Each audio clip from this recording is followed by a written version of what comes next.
Halo semuanya. Kami dari kelompok 5 akan mensimulasikan mengenai pengambilan keputusan di IKN. Selamat menyaksikan. Berbagai masalah lainnya yang membuat mahasiswa di berbagai daerah. Ibu Dewan yang saya hormati beserta masyarakat yang sudah hadir pada hari ini, terima kasih banyak saya ingin mengucapkan sudah meluangkan waktunya. Hari ini Ibu Dewan dan masyarakat yang live streaming gitu ya, kalau gitu kami akan melakukan rapat terbuka mengenai krisis pendanaan proyek IKN. Pembangunan IKN ini seperti data yang bisa kita lihat bersama ini baru mencapai 30%, tapi tekanan publik ini meningkat seperti berita yang sudah kita saksikan sebelumnya.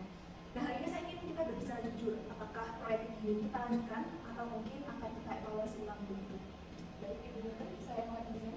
Menurut data di lapangan menunjukkan bahwa tidak banyak yang tidak sesuai dengan rencana kita kali ini. Biaya membengkak menjadi 2 kali lipat. Investor dari Jepang dan Korea pun resmi mengundurkan diri. Warga lokal mulai melakukan penolakan secara semarak. Masalah kita ini bukan soal teknis semata, tetapi soal krisis kepercayaan. Saya setuju. Dari sisi fiskal, ini sudah mempenting. Pembiayaan non APBN membebani defisit. Kita tidak hanya bicara tentang pembangunan fisik, tapi juga masa depan keuangan negara. Apakah keputusan kita ini bisa mencerminkan kepentingan publik? Ya, saya tidak menyangkal ya di pendapat Ibu Dewan sekalian. Tapi satu hal yang ingin kita semua sadari, bahwa pemindahan IKN ini bukan soal pemindahan bangunan semata, tapi ini soal pemenataan, soal perubahan paradigma pusat periferi. Nah, dari situ saya juga sadar legitimasi itu tidak bisa datang secara simbolis saja, tetapi dari proses yang benar. Nah, hari ini saya ingin mendengar pandangan Ibu Dewan sekalian mengenai opsi kebijakan. Saya mohon jangan hanya mengkritik, tapi berikan saya solusi atau jalan begitu. Kalau boleh menyarankan Ibu, kita bisa buka ruang dialog terbuka dari DPR dengan masyarakat untuk tim independen untuk audit dan pemetaan ruang konten ini. Baru kemudian nanti kita putuskan tahapan baru. Transparansi dulu itu baru legitimasi. Saya setuju. Dan satu lagi, jangan hanya bicara tentang elit, tapi libatkan ASN yang terdampak secara langsung. Dan juga libatkan tokoh adat. Keputusan yang baik adalah keputusan yang inklusif. Oke, baik. Saya ingin rapat selanjutnya itu diadakan secara terbuka. Saya setuju dengan pendapat Ibu Dewan sekalian. Nah, semua data, semua opsi kita akan buka publik. Nah, kita juga sedang mencoba untuk mentransparansi semua data. Kita bukan sedang memaksakan kehendak negara, tapi kita sedang mencari jalan bersama. Oke, di sini saya beri 5 menit untuk masing-masing narasumber. Nah, tapi sebelum itu, izinkan saya menyampaikan bahwa DPR ini telah menerima kritikan sebanyak 30.000 aspirasi dari digital maupun dari offline terkait proyek pembangunan IKN ini. Nah, dari hari ini, rakyat itu sudah menanti akankah negara ini itu mendengar atau tidak. Monggo dari Mbak Anita dulu. Dari saya itu, ini tuh bukan anti pembangunan, tapi lihatlah fakta 5.000 hektar hutan itu dengan jalur sawah itu rusak. Ratusan keluarga yang akan dipindahkan ini tanpa rasa tujuan. Apakah itu pembangunan atau kolonisasi gaya baru? Kami minta hentikan proyek ini sekarang juga, atau evaluasi dampak lingkungan dan kembalikan dampak partisipasi warga. Baik, saya terima kritik ini. Jujur, proyek ini itu awalnya dibangun dengan tujuan asumsi optimisme pasca pandemi. Tapi kami juga lupakan satu hal, yaitu keberlanjutan. Keberlanjutan bukan hanya soal anggaran, tapi juga sosial dan juga lingkungan. Saya mendorong audit secara independen, dan jika perlu, fokus hal ini ke proyek yang esensial saja, seperti itu. Kami ini tidak pernah menolak untuk perubahan Bapak Ibu. Kami ini ingin dihormati. Pindahkan kota, bukan tanah lah ini. Bicara dengan kami sebelum memindahkan makam leluhur kami. Bangunlah dengan adat, bukan dengan arogansi Bapak.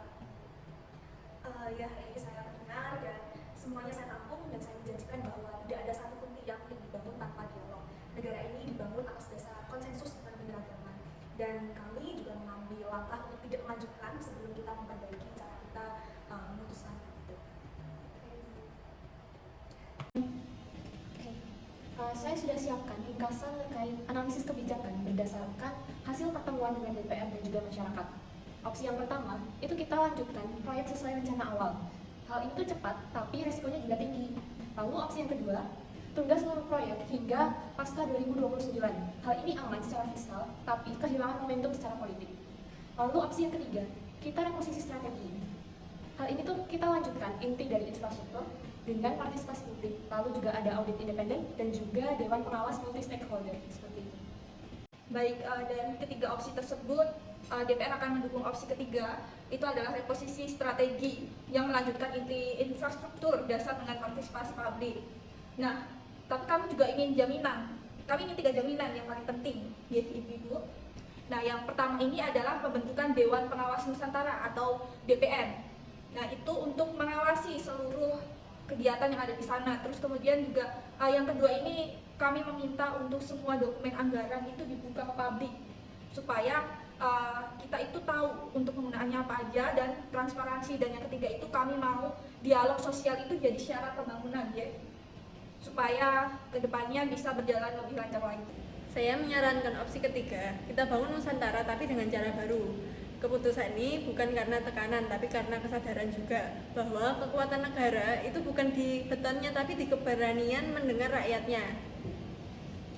Menanggapi tadi saran dari ibu-ibu dewan sekalian, saya ada beberapa masukan yang saya terima. Yang pertama, mulai besok saya ingin seluruh kementerian terkait menyusun ulang mengenai roadmap proyek dengan pendekatan yang lebih partisipatif, libatkan publik juga. Kemudian kita juga akan buka jalur komunikasi secara strategis dengan para investor. Jadi seperti itu yang bisa saya tanggapi. Oh, berarti ini itu bagus ya untuk perkembangan Indonesia ke depannya. Yang betul, proyek itu cukup bagus untuk perkembangan Indonesia ke depannya. Jadi itu biar orang aja dulu dari negara di Jakarta ya, tapi juga pemekaran lagi biar semakin maju terus juga biar masyarakatnya itu apalagi ASN itu bisa gunakan di sana menjadi wawasan kerja juga dari Kalimantan itu. Bagus banget. Sampai ya, selamat pagi Bu.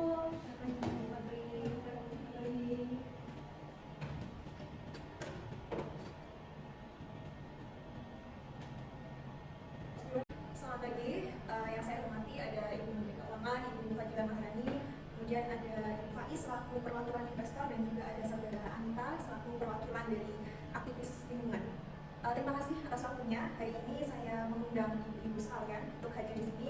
Tujuannya untuk menyampaikan perubahan dasar mengenai pembangunan proyek IKN. Kami akui pendekatan kami salah kemarin dan hari ini kami ingin meluruskannya dan strategi kami sehingga kami ingin mendengar pendapat langsung dari ibu-ibu sekalian. Oke, baik, terima kasih Ibu Menteri. Tapi di sini izinkan saya berbicara terus terang mengenai pembangunan IKN ini. Nah, kepercayaan kami itu sebenarnya sudah goyah. Dalam beberapa bulan terakhir, kami menyaksikan ketidakjelasan regulasi, tarik-menarik politiknya, dan ketidakstabilan fiskalnya. Nah, kami ini tidak bisa melanjutkan investasi dalam proyek seperti ini yang belum memiliki dasar hukum dan sosial yang kuat. Baik, kami sangat menghargai keputusan Anda. Kami akui ada hal-hal yang berjalan terlalu cepat tanpa ada persiapan. Saat ini kami sedang menyusun ulang peta jalan pembangunan yang didampingi dengan audit independen dan juga forum pengawasan publik lintas sektor. Kami tidak hanya ingin meyakinkan Anda, tapi kami juga ingin meyakinkan rakyat Indonesia bahwa kita itu mampu seperti itu. Kami membutuhkan kesepakatan yang jelas dari audit independen, roadmap yang realistis, jaminan hukumnya, kemudian partisipasi masyarakatnya itu kami sangat memerlukan. Jika itu semua dijalankan, mungkin kepercayaan itu tuh bisa dibangun kembali. Nah, kami juga perlu melihat aksinya, bukan hanya sekedar janji-janjinya. Ya, kami sangat mengerti pendapat dari ibu-ibu dan saudara sekalian. Kami sepakat bahwa IKN ini bukan hanya proyek fisik, tetapi soal kredibilitas suatu bangsa. Kami akan kirim dokumen resmi mengenai revisi roadmap dan juga skema keterlibatan publik begitu dalam waktu kurang lebih 2 minggu. Kami menyadari jika kami ingin membangun Nusantara menjadi simbol masa depan, maka kami harus memulainya hari ini dengan akuntabilitas.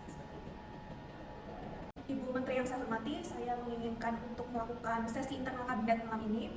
Saya ingin ada 3 hal yang menjadi fokus. Yang pertama yaitu audit independen, yang kedua forum masyarakat Nusantara, dan yang ketiga strategi komunikasi publik yang jujur. Kalau kita ingin membangun IKN itu memang butuh waktu yang lebih lama. Mari kita jalani asal prosedurnya itu tepat dan tidak hanya asal cepat gitu. Ini bukan kegagalan, ini titik balik. Saat kita berhenti berani dan mulai berjalan dengan. Karena akan mundur justru membuka jalan yang lebih lurus dan terdepan.